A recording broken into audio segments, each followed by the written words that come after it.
We're really excited to have former NFL wide receiver, a four-time All-Pro, Steve Smith, joining us on the show. He's the host of the 89 Show. You can catch it over on YouTube. We've had Steve on the show a few times. I think we sat next to each other in the press box a year or so ago when the Chiefs were taking, I don't know if it was the Ravens or if it was the Bengals. I can't remember which one. But Steve, good to have you on the show, man.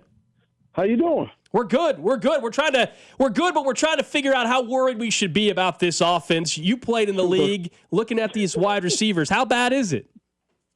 I don't think it's bad. I think it's problematic for you guys, the Kansas City Chiefs, because of the standard and what the expectation coming into the season. You have Patrick Mahomes. Patrick Mahomes, right, he's like duct tape, or electrical tape for an old man. Man, he can do anything with it. Unfortunately, you need a little bit better materials right now. And with Rashee Rice, who was really dominant in the off season, he was ahead of schedule, running full speed in OTAs, really started to establish himself as the number one wide receiver out of the room or in the room. And now that he's not available a few more games, it's starting to show that some of the role players, the twos and threes that are on other teams, are actually playing like twos and threes. I guess when you look at that and like where they are, does that mean you still have a lot of optimism that once Worthy and Rashee Rice is back, this will look like a top 10 offense again? I don't know. I don't think that's fair to say, because you can be a top 10 offense and not go anywhere. When you talk about the Kansas City Chiefs under Andy Reid right now with Patrick Mahomes, Travis Kelce, Chris Jones, you're associating success in the hunt, contention, playoffs. You can't keep throwing a Band-Aid on Patrick Mahomes and make it right. I think that's the part that's getting maybe you guys in trouble a little bit. And obviously, starting off where you guys are, statistically, it's going to be you're digging yourself in a hole that's going to be hard to climb out of at whatever point once the offense starts clicking. What do you think Travis Kelce is at this point in his career? How can he be used in this offense? What should his role be, in your opinion? I mean, his role is exactly what it is. He's a tight end, and in his prime, he was utilized like a tight end. So nothing has changed. I really think the unrealistic expectations is one of the biggest issues that is going on with the Kansas City Chiefs, because, like I said earlier, the expectation is dominance. The first couple of weeks should put everybody on notice that the Kansas City Chiefs are a team to look out for. You can't do that right now, and that's very different than what you guys are used to doing. When you look at like your career and teams you'd come off of that were having massive amounts of success the year before, when it does start slow, is it hard to like get everybody on the same page? We feel like we're seeing more infighting, small things, right? Dust ups with Andy and Travis. And I'm trying to figure out, are we just noticing it because they're not playing well, Steve? Or do you think it's happening? Okay, that's the question. You're noticing it because you aren't playing well. Man, Andy, Big Red, that's Big Red. He don't sugarcoat nothing. Hey, him and Travis have that relationship, but if you talk to some of the other players, back in the day when he was in Philly, Andy get up in your face a little bit. So I don't think it's something to worry about. It's just the outcome is making you guys worry, and I understand. How surprised are you that the Chiefs and Ravens are both have a chance to go 1-3 on Sunday? Before this season, I'd have thought that nearly impossible. Yeah, I was just at the game. I just landed back in Charlotte. I was just at the game, and depending on who you ask, right? And I think the Eagles and the Chiefs game was the same way. It was a good game. But if your team didn't win, your perspective is different, right? But think about let's just say hypothetically you don't have a dog in the fight. You go to a game like the Ravens and Bills, and, man, you got 81 points that was put up. that's freaking exciting. When you look at what do you think, I guess, looking forward, you just watched him play. What do you think the problem on Ravens defense is? And is that something the Chiefs could take advantage of? Where are their problems? Secondary and the lack of consistent pass rush to get the quarterback off the spot. We're talking to Steve Smith, former NFL wide receiver. He's got the 89 show over on YouTube. He's kind enough to give us some time this morning here on 96.5 The Fan. Specifically with Tyquan Thornton, he's become a huge bright spot in the story. They talked him up during camp, and he's obviously been crucial for them. What is it that you're seeing with him? Because the first 3 weeks, even though they haven't won 3 games, that's the one thing they've been able to have success with. They've got him open down the field, Steve. Yeah, I mean, he brings a lot to the table. Speed, height. He's going up a high point in the ball. So you can see quite early what he is capable of doing. And you also understand that, with a guy like Andy, he's going to see that opportunity and he's going to make hay with it. And I would expect things to continue. Now, I don't expect him all of a sudden to be Jerry Rice by week 10. So let's not, get ahead of ourselves.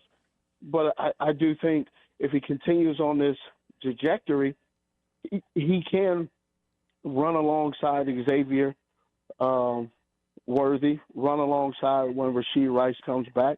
And now you have that those top 3 wide receivers your quarterback feels comfortable with, putting the ball in their area. And that's been the biggest concern with Patrick Mahomes over the years is, hey, he doesn't have receivers that he's comfortable with.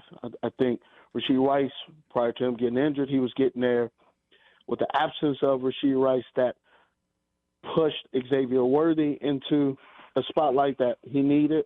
And then now with Thornton, I would expect Royals to come along a little bit. They liked him. He looked pretty good in camp, but he's still young, still learning the position. So developmental with Andy Reid is never been an issue, and I don't see it being an issue now. Do you think that Rashee Rice is a top 20 wide receiver in the NFL when healthy? I don't know if that's a fair question for me to answer. Because here's why, and I'm not going to answer it, not because I'm afraid, but here's the thing. If I say yes or if I say no. If I say no. He's mad at you. You say yes, everyone else is. Well, no. Well, here's the part I say no because he got injured and it's unfair. Yeah. It is extremely unfair to sit here and say if he wouldn't, just like it's unfair to say if he wouldn't have got injured, right? I've had people on my show, on the 89 show, go in their comments and say, well, he was on pace for, and I've interacted.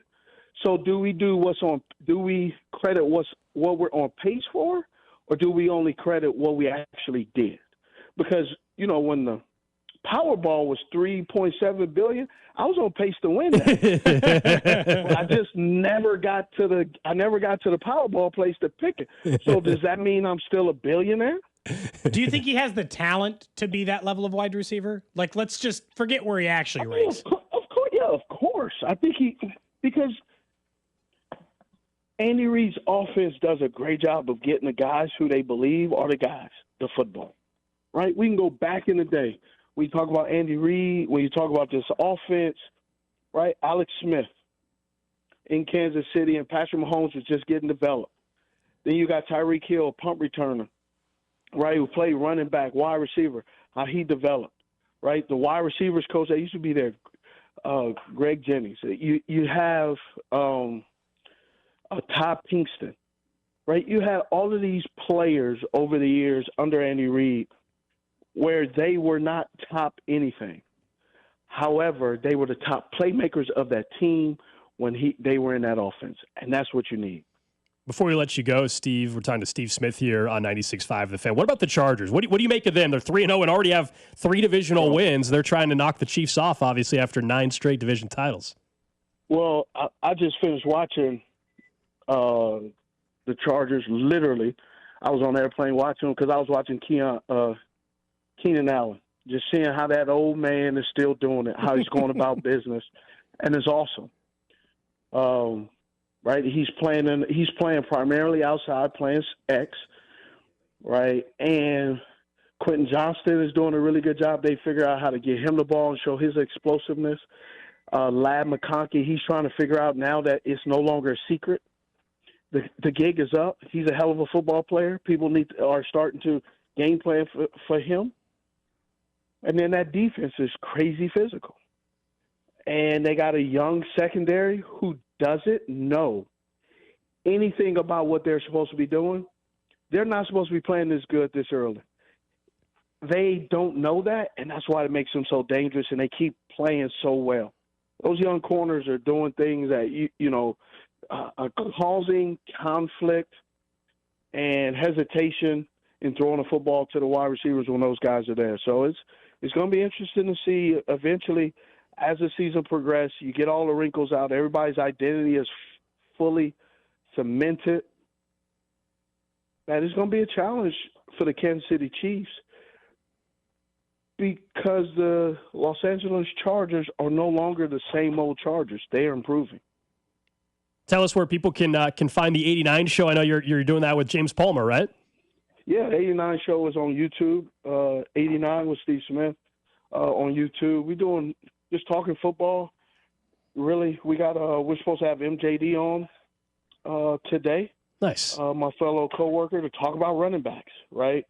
I love to bring people on to give us their perspective, right? I can't come across like, hey, I know everything about football, and that's just the things that people automatically assume, right? But there's a lot of football that I'm still learning, right? In the management side, the how, the why, and so that's been a learning curve for me, and I've enjoyed that aspect of the media that I think would have benefited me a little bit when I was a player. Steve, good to have you on the show, man. Appreciate it, and hopefully we'll see you in KC later this year. Okay, appreciate it. You probably won't when it starts to get cold. So you played in Baltimore. I mean, you live in Carolina, and it gets a little chilly there in Charlotte, right? I know, but waking up when it's chilly and freely buying a ticket to go say, hey, I want to freeze.